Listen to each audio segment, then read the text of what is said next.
Atenção, Brasil, para o toque de 5 segundos.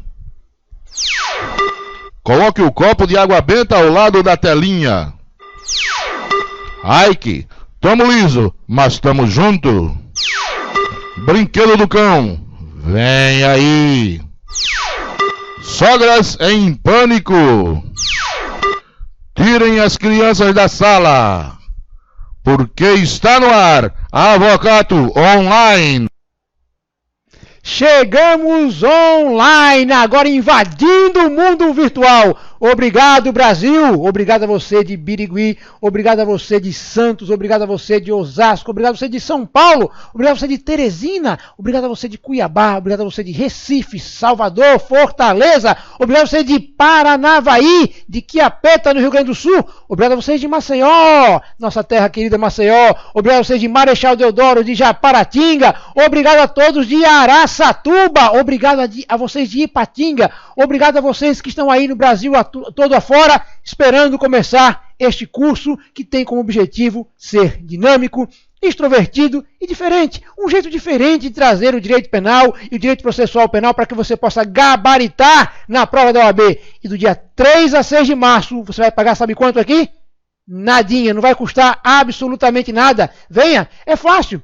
Vamos fazer com que você aprenda de maneira tranquila, descontraída. Por isso, coloque o copinho de água benta ao lado da telinha. Tirem as crianças da sala. Chama a sogra para ver junto. E vamos conhecer o nosso amigo Brinquedo do Cão. Todos vocês irão trabalhar conosco e será um prazer tê-los aqui. Será um prazer que vocês possam estar interagindo com a gente. Temos uma equipe aqui alucinada, esperando que vocês mandem as suas dúvidas. Venham e assim será o nosso curso. Meu nome é Welton Roberto, eu tenho 22 anos de profissão na advocacia criminal, desses 15 no magistério, sou hoje professor da Universidade Federal de Alagoas, já tive o prazer de ser conselheiro federal da Ordem, onde consegui, através do nosso trabalho, coordenar o exame da OAB por alguns anos e ser da banca examinadora também, o que nos traz alguma experiência para trazer para você algumas dicas importantes de como passar por esta fase, de como chegar a ser advogado e advogada. Iremos mostrar para você todos os caminhos que você possa ter uma tranquilidade na hora de fazer o exame. Somos também PhD em Justiça Penal Internacional da minha querida Universidade de Pavia, na Itália, doutor em processo penal pela grande e fantástica Universidade Federal de Pernambuco. Alô Recife, meus amigos de Pernambuco. E teremos o prazer de, mais uma vez, que já saímos da sala de aula virtual para invadir este mundo virtual e trazer para você, sem segredo e sem mistério, sem frescura, sem fronteira, não é, meu amigo Wilson? Toda a dinâmica do direito penal e do direito processual penal. Fizemos um raio-x das provas unificadas, da prova número 4 até a prova número 15, e conseguimos fazer um espectro de quais questões são mais pedidas nesses exames, para que você não tenha nenhum problema na hora de tirar a sua dúvida e marcar a opção correta. Então, esta aula de hoje é uma aula simplesmente amostra grátis. É uma aula que você vai dizer como é que vai ser o nosso curso. Venha com a gente, vamos trazer aqui todas as questões que envolvem a área do direito penal e que já foram pedidas nos exames anteriores. Fique de olho. A aula de hoje vai envolver uma das questões mais pedidas no exame da OAB.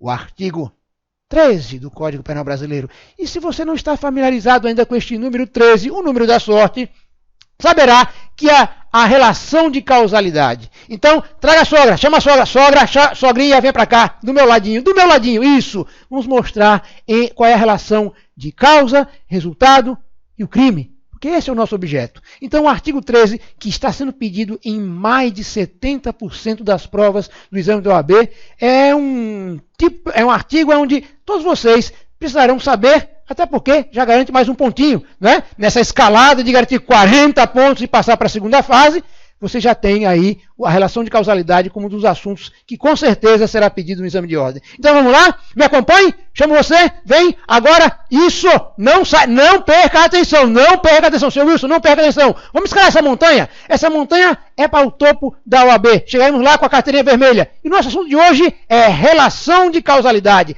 artigo 13 do Código Penal Brasileiro. Vamos começar a entender o que é esse artigo 13, para nós fazermos simplesmente esmiuçar a alma do artigo 13, como já dizia aquele juiz federal que pegou as coisas do Eike Batista, esmiuçarei a alma de Eike Batista. Vamos esmiuçar a alma do artigo 13 do Código Penal Brasileiro, que está na sua telinha agora para a gente poder compreender. O que diz o artigo 13? Relação de causalidade. O resultado de que depende a existência do crime somente é imputável a quem lhe deu causa. Essa é a primeira parte do artigo. A segunda parte diz: considera-se causa a ação ou a omissão sem a qual o resultado não teria ocorrido. Bom, em primeiro lugar, precisamos, para diferenciar essa questão da aplicabilidade do artigo 13, em distinguir os crimes. Sabemos todos que o crime é um fato típico, ilícito e culpável dentro da teoria tridimensional do crime. Mas na classificação dos crimes, sabemos que existe a classificação dos crimes formais, dos crimes de mera conduta e dos crimes materiais. Alguns doutrinadores não gostam dessa classificação, mas é essencial que nós entendamos por que ela é importante neste momento, para que nós possamos entender a aplicabilidade do artigo 13. Aqui, façamos um corte. Os crimes formais e os crimes de mera conduta não terão nenhuma aplicabilidade do artigo 13. Por quê? Porque deles não depende nenhum resultado. E nós começamos a ver ali a leitura do artigo 13, que é exatamente isso. Em relação à questão do resultado. Bota na telinha de novo para que nosso aluno, para que nosso companheiro e companheira possa ver exatamente isso. O resultado de que depende da existência do crime. Logo, estamos falando de crimes que precisam de um resultado. Ou seja, não basta a ação ou a omissão para que nós possamos ter crime. Tem que haver ação, omissão, mais a ocorrência de um resultado. O exemplo mais tranquilo para isso é o artigo 121 do Código Penal Brasileiro, o homicídio. Ou seja, o que vai adiantar eu desferir 20 tiros, 55 facadas, passar 5 vezes com o carro por cima da vítima, tocar fogo nela e a bicha não morre? Hein? Não adianta nada, não é verdade? Até porque eu tive toda esta ação, mas não tive o resultado pretendido, que era a morte da vítima. Ou seja, precisamos que o resultado ele esteja também pretendido dentro da minha vontade, mas que ele aconteça de maneira natural. Lógico, com uma relação que tenha entre causa e o próprio resultado em si. Então, eu preciso atirar e a vítima precisa morrer. E ela precisa morrer dos tiros que eu dei. Aí teremos uma relação de causalidade. Então, começamos a entender aqui que os crimes materiais são aqueles crimes que vão exigir ação, omissão e vão exigir um resultado que chamamos de resultado naturalístico. Copiou? Entendeu? Não? Se não entendeu, manda pra gente aqui qualquer dúvida que a gente responde já já. Mas, continuando o nosso raciocínio, vejam bem, só vamos aplicar o artigo 13 nos crimes materiais. E crimes materiais são aqueles que? Isso mesmo, dependem de um resultado. E resultado naturalístico. Mas vejam bem, vamos partir daquela ideia que eu tenha dado um tiro na vítima. Aí vamos usar o nosso personagem que vai nortear toda essa nossa aula. O nosso querido e amigo Brinquedo do Cão. Brinquedo do Cão é aquele menino treloso que quando era pequenininho fazia de tudo, puxava o rabo do gato, tocava fogo. E aí o que acontecia? Brinquedo do Cão dá 3 tiros em uma vítima. Só que esta vítima, antes dos tiros levados para o Brinquedo do Cão, já havia ingerido várias doses de veneno. Triste que estava, foi abandonada pelo namorado, não passou no exame de ordem por 10 vezes. Estava triste, perdeu o carnaval do pessoal daí de Salvador, perdeu o carnaval de Olinda do meu amigo Emílio, lá do Frevo. Estava totalmente entristecida e queria se matar. Ora, quando o Brinquedo do Cão dá os 3 tiros na vítima, ela já havia ingerido quantidade suficiente de veneno para morrer. E morre não dos tiros, e sim do envenenamento. Aí eu pergunto, qual é a relação de causalidade entre a ação de Brinquedo do Cão e o resultado morte da nossa amiga vítima? Nenhuma. Então, a gente precisa começar a compreender exatamente que essa relação de causalidade será um vínculo entre o resultado naturalístico e a ação que efetivamente levou a gente a cometer. Então, a primeira parte do artigo 13, bota de novo para que o pessoal possa entender. Vamos lá, de novo. O resultado que depende da existência do crime somente é imputável a quem lhe deu causa. No caso do Brinquedo do Cão, deu 3 tiros. Mas qual foi a causa da morte da nossa vítima? Envenenamento. Então, neste caso, nós não poderíamos falar de imputabilidade de Brinquedo do Cão porque ele não deu causa à morte. Mas vejam bem, que diz a segunda parte do nosso artigo 13 em sua cabeça, em seu caput. Considera-se causa a ação ou a omissão sem a qual o resultado não teria ocorrido. Daí começa toda a nossa dor de cabeça, mas dor de cabeça pequenininha, toma um remedinho, passa rapidinho. Que dor de cabeça é essa? É saber exatamente que toda e qualquer ação ou omissão que leve a um resultado poderia ser, na verdade, causa desse resultado. E aí, a nossa doutrina começa a trabalhar na teoria da conditio sine qua non. Passou aí embaixo o que seria a teoria da conditio sine qua non? Não, depois ele passa para vocês. A teoria da equivalência das condições. Por que isso? Vejamos. Em relação à teoria da equivalência das condições, o que nós temos? Está dito no Código Penal Brasileiro, desde 1941, com a reforma de 84, né? Quando o Corinthians não era campeão de porcaria nenhuma ainda. O quê? Toda e qualquer ação ou omissão que tenha dado ou gerado aquele resultado será a sua causa.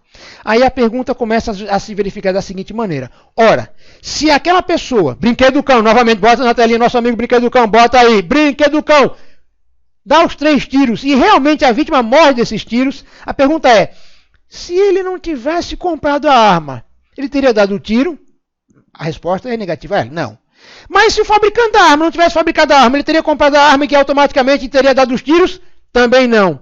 Mas se o fabricante da arma não tivesse comprado a arma, não tivesse dado aquela ideia de ter uma lojinha, e aí nós começamos a fazer uma linha hipotética de regressão ad infinito. E começamos a entender e compreender, dentro de uma questão meramente religiosa, que o culpado de tudo quem é? Deus. Opa, calma, mas não seria assim. Até porque o Deus lhe paga e está devendo a todo mundo aqui, não seria automaticamente Deus o culpado de tudo pela regressão que vão chegar ao mundo hipotético até a criação do mundo. Até porque a doutrina vai compreender que nós precisamos fazer um corte. E esse corte, para obstaculizar essa regressão ad infinito, está dentro da teoria do dolo ou da culpa. Isto é, quando volta lá o nosso artigo, Vilaça, volta o nosso artigo. Quando se fala que considera-se causa a ação ou omissão sem a qual o resultado não teria ocorrido, leia-se aqui, considera-se causa a ação ou omissão dolosa ou culposa, sem a qual o resultado não teria ocorrido. Então começamos a encontrar dentro da ação ou da omissão o dolo ou a culpa. Então quando se lê ali, considera-se ação ou omissão, leia-se entre mentes, entre linhas, considera a ação ou omissão dolosa ou culposa, sem a qual o resultado não teria ocorrido.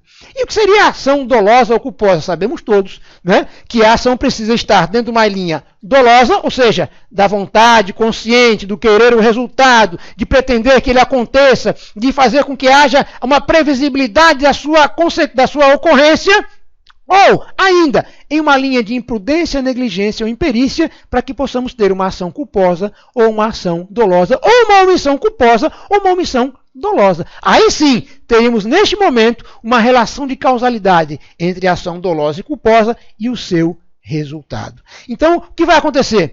Vamos fazer mais uma linha hipotética. Brinquedo do Cão. Aparece novamente nosso personagem. Brinquedo do Cão. Sem que tenha dolo de matar. Sem dolo de matar. Dessa vez ele estava bonzinho.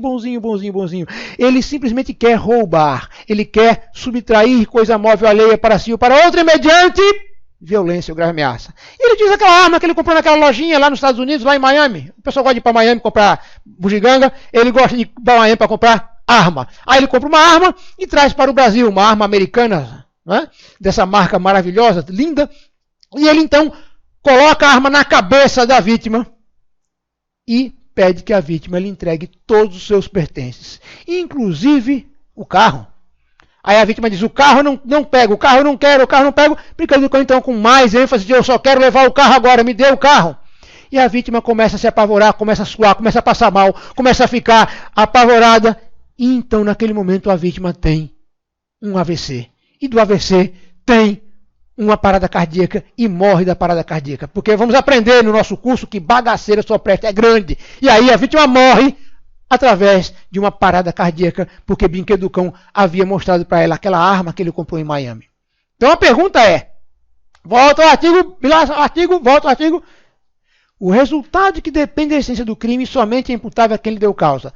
E aí eu pergunto, ok, quem deu causa à morte da vítima? Você vai responder agora em casa. Lógico, Brinquedo do Cão apontou a arma para a vítima, pediu o carro, a vítima nervosa, teve um AVC, teve uma síncope, teve uma parada cardíaca e morreu.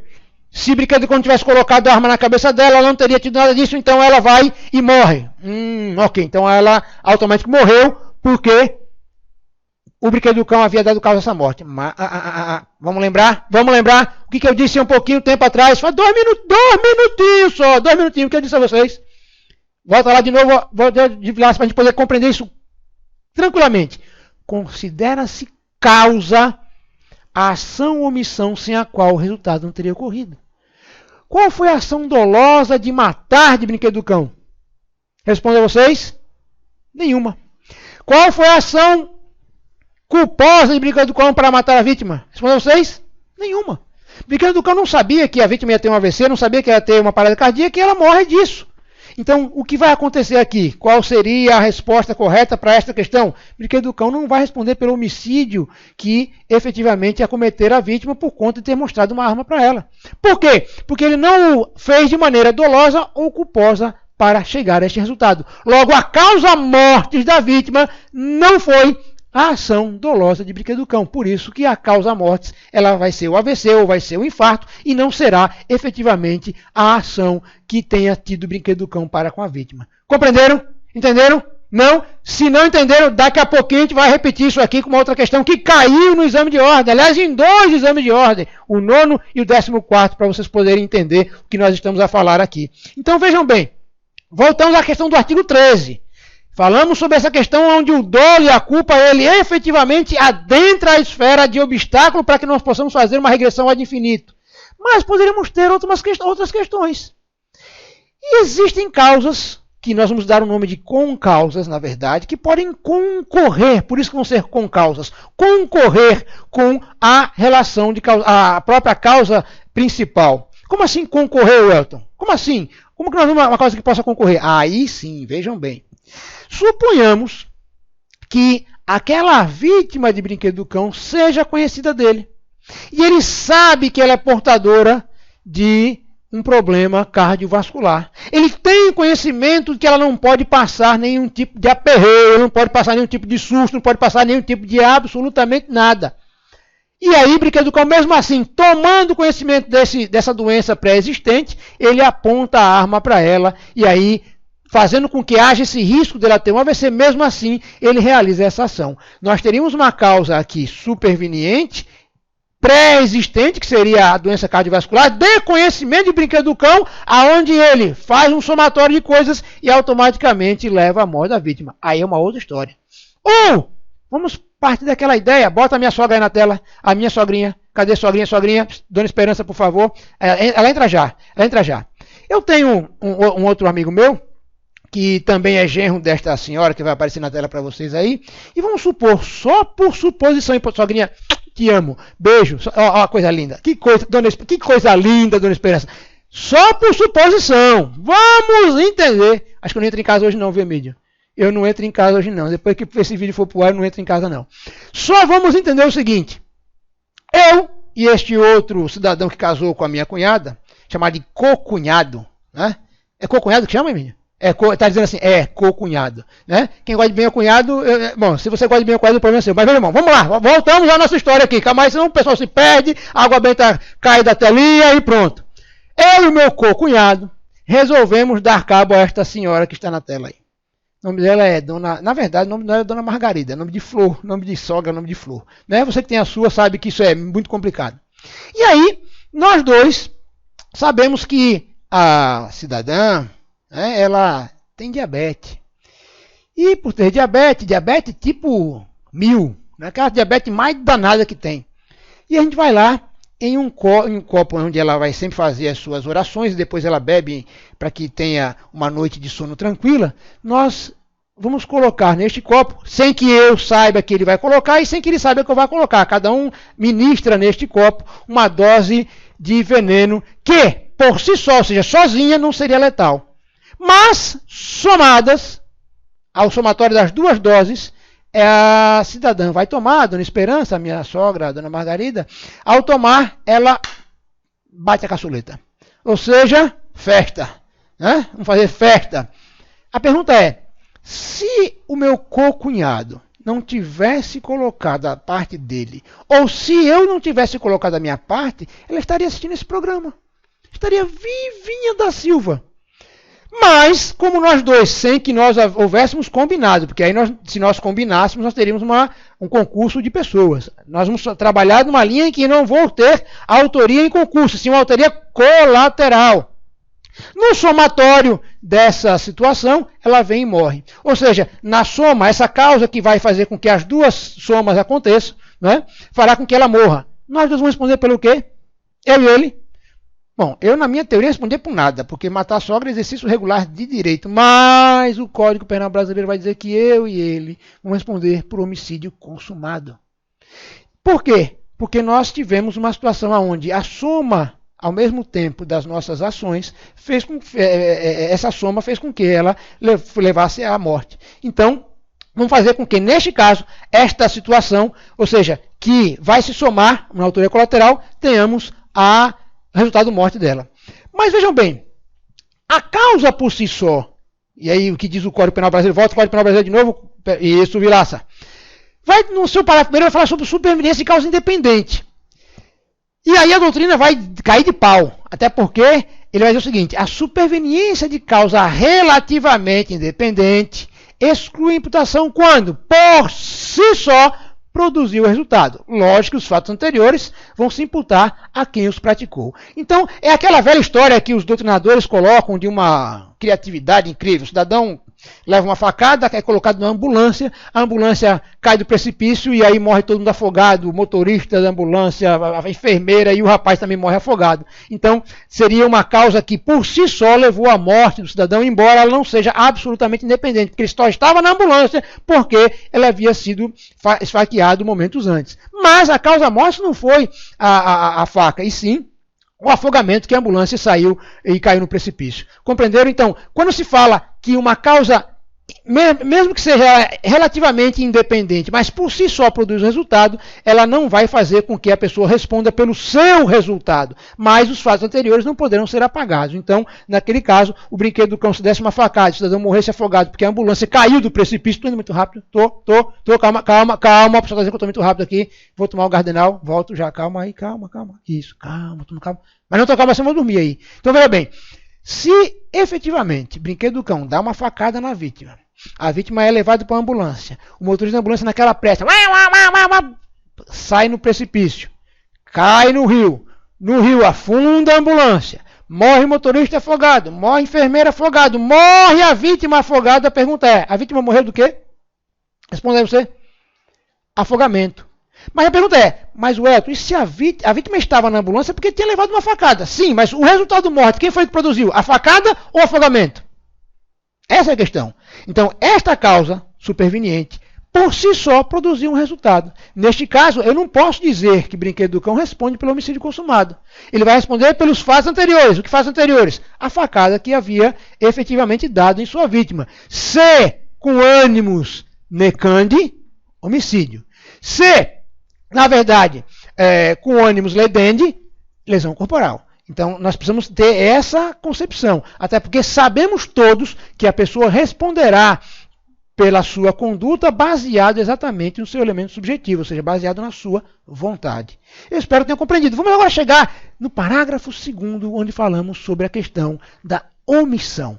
Ora, a questão da omissão é muito tranquila, embora saibamos que do nada surge. É uma criação científica fictícia dentro da peça jurídica do direito penal. Por quê? Porque eu não poderia ser punido por nada fazer. Eu não fiz nada, sim, mas às vezes a lei me impõe que eu o faça. Então, por exemplo, a mãe acaba de ter o seu filho e ela tem o dever, a obrigação de dar a este filho o sustento.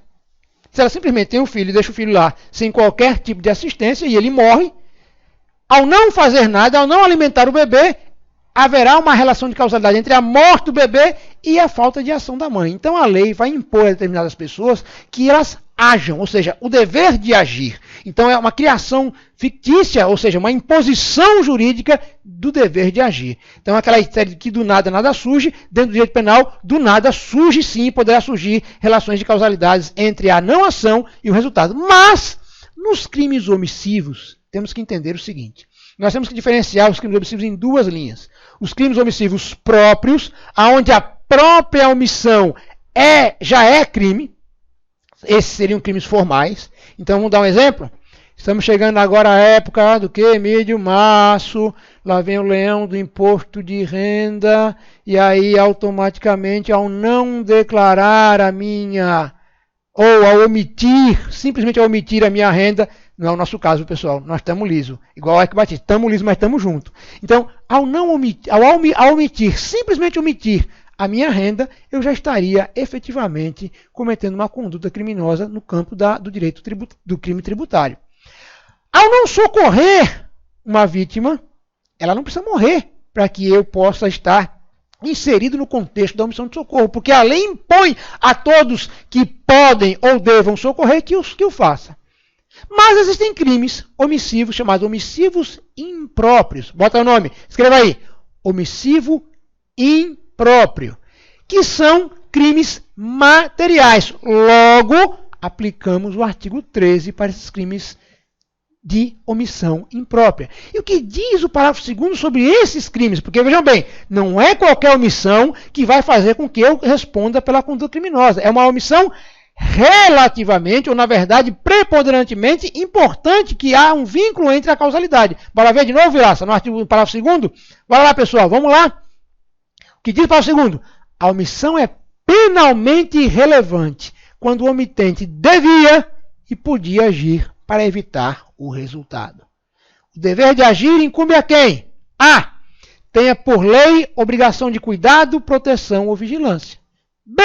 De outra forma, assumiu a responsabilidade de impedir o resultado. Ou C. Com seu comportamento anterior, criou o risco da ocorrência deste resultado. Então vejamos, eu sempre, quando falo sobre essa questão da omissão que é relevante, ou seja, que cria essa relação de causalidade nos crimes impróprios, eu cito um caso acontecido com os nossos companheiros aqui do Estúdio 3 do Avocato, né?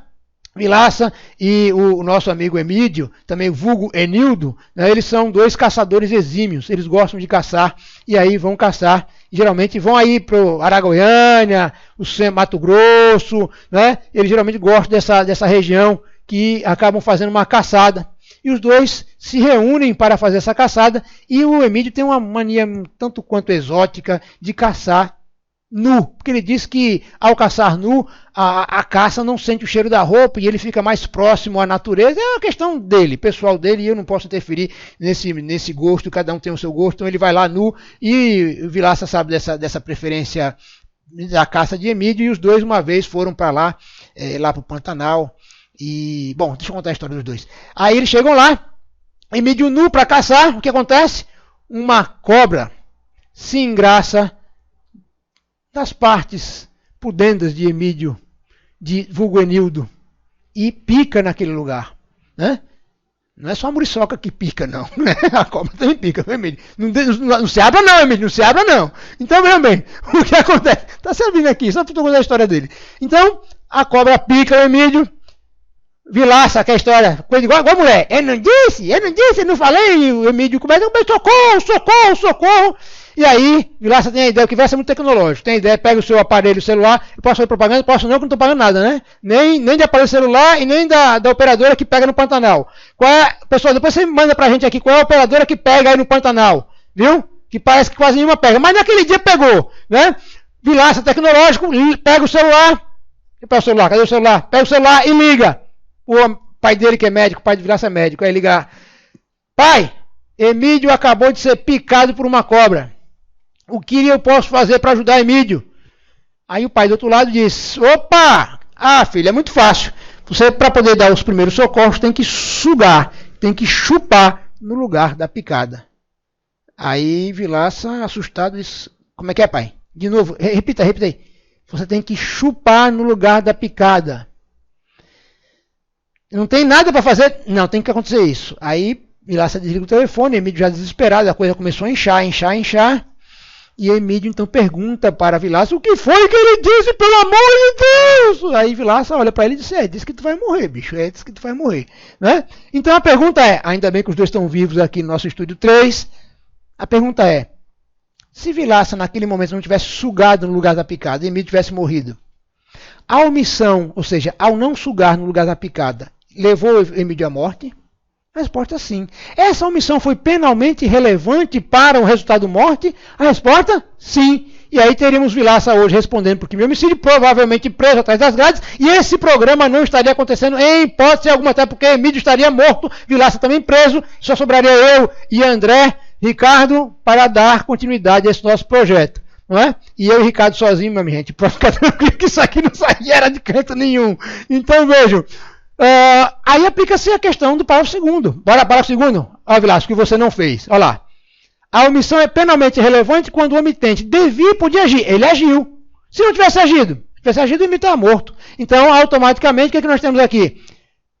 Tem por lei a obrigação de cuidado, proteção e vigilância, mas no caso ele podia agir? Podia. Agiu? Agiu. E se ele não tivesse agido? O omisso estava morto, automaticamente ele ia responder por homicídio doloso, na sua modalidade dolosa. E como eu disse, estaria preso. Compreenderam isso? Entenderam? Sr. Wilson? Aí, compreendeu? Vamos? Ah, muito bem. Então vamos agora para as questões da OAB, saber se vocês realmente compreenderam a aplicação do artigo 13. Questões da Ordem dos Advogados do Brasil. Na telinha, vamos lá. A questão 62 do 9º exame de ordem diz o seguinte, pessoal. Baseado no que a gente acabou de ver agora, hein? José subtrai o carro de um jovem que lhe era totalmente desconhecido. Atenção, a primeira dica para vocês é o seguinte. Preste atenção no que está sendo dito, até porque nós temos que examinar exatamente o que está na questão. Então, esse detalhe é importantíssimo. Olha, um jovem que era totalmente desconhecido do José. Então, o José queria subtrair um carro de uma pessoa que ele não conhecia, ok? Chamado João. Tal subtração deu-se mediante o emprego de grave ameaça exercida pela utilização de arma de fogo, ou seja, aplicação do artigo 157 do Código Penal Brasileiro. Subtrair coisa móvel alheia para si ou para outro mediante grave violência ou grave ameaça ou violência. Então vejam bem o que nós temos aqui. João, entretanto, rapaz jovem de boa saúde, sem qualquer histórico de doença cardiovascular, assusta-se de tal forma com a arma que vem a óbito em virtude de ataque cardíaco. Com base no cenário acima, assinala a alternativa correta. Então nós vamos ter que aplicar o que aqui? O artigo 13. Vamos ver? Letra A, o que vocês acham? O José vai responder por latrocínio? Ou seja, a morte de João vai entrar na conta de José, porque ao apontar a arma, João morre? Hã? O que vocês acham? Letra B, José não responde pela morte de João?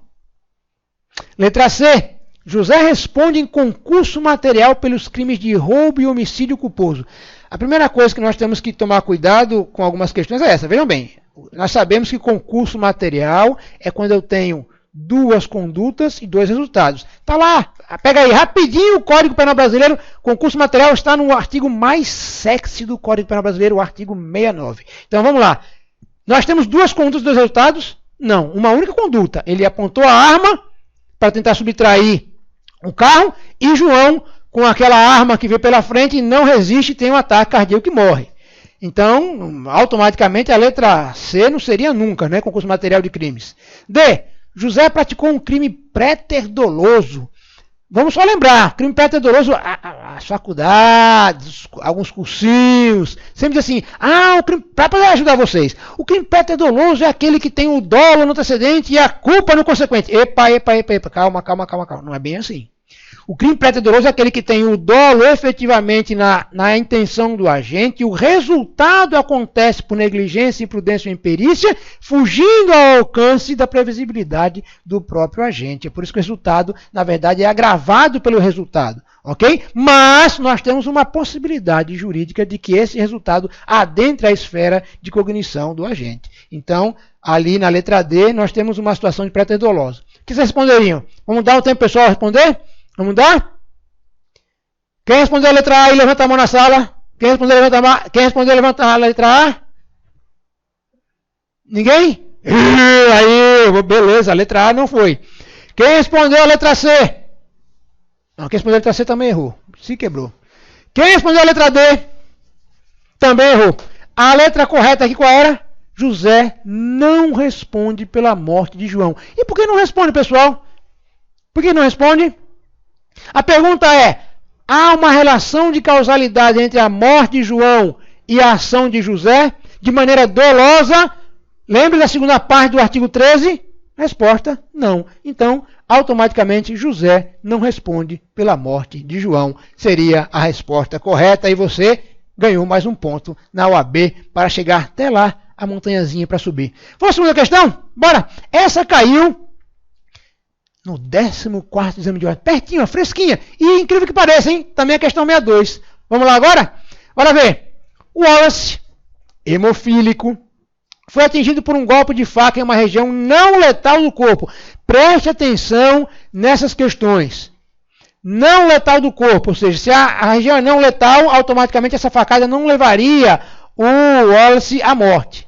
Júlio, o autor da facada, que não tinha dolo de matar, então vejam bem, não tinha dolo de matar, mas sabia da condição de saúde específica de Wallace, aí é diferente daquele caso anterior.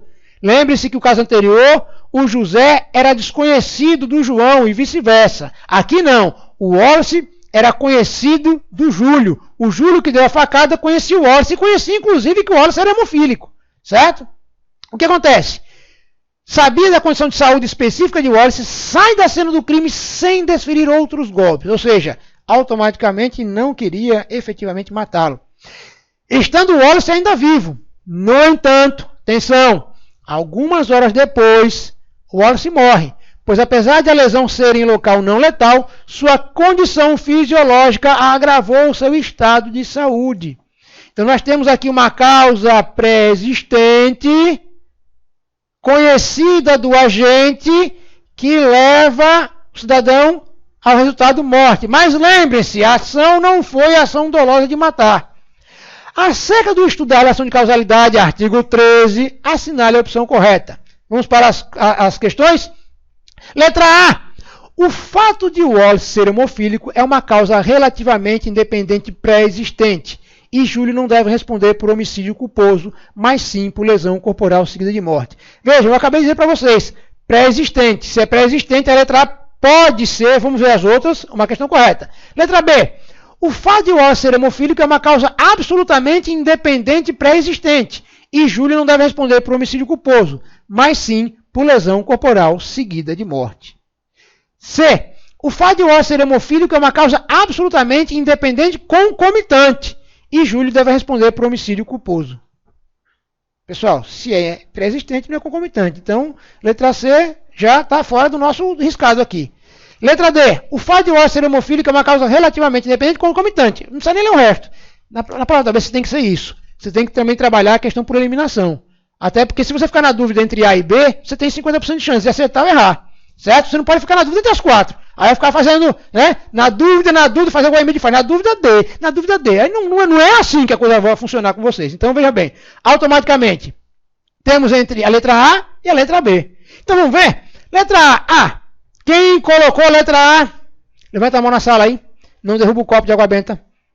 Quem colocou a letra A? Acertou. Aí, mais uma acertou. Olha aí, acertou. Acertou, André. Mais uma, acertou mais uma. Já temos duas questões, só faltam 38. Coisa mole. Então vejam, por que a letra A? O fato de Wallace ser hemofílico é uma causa relativamente independente pré-existente. Perfeito. E Júlio não deve responder por homicídio culposo. Não, de maneira alguma. De maneira alguma. Lembrem-se que em momento algum ele teve intenção de matar. E a ação dele não foi uma ação culposa, foi uma ação dolosa, até porque ele, na verdade, queria, né? Ele deu uma facada, ou seja, o ânimos ledendi, o ânimos de lesionar, e essa facada acabou juntando com a causa pré-existente da hemofilia, causando o resultado morte. Ou seja, nós temos uma lesão corporal seguida de morte, um crime que vai estar qualificado pelo seu resultado. Compreenderam isso? Não? Bom, mande dúvidas para a gente, mande as suas questões, o que vocês acharem de interessante, até porque hoje, neste exato momento, esta aula, demonstração, esta aula que vai estar aqui para que vocês possam entender.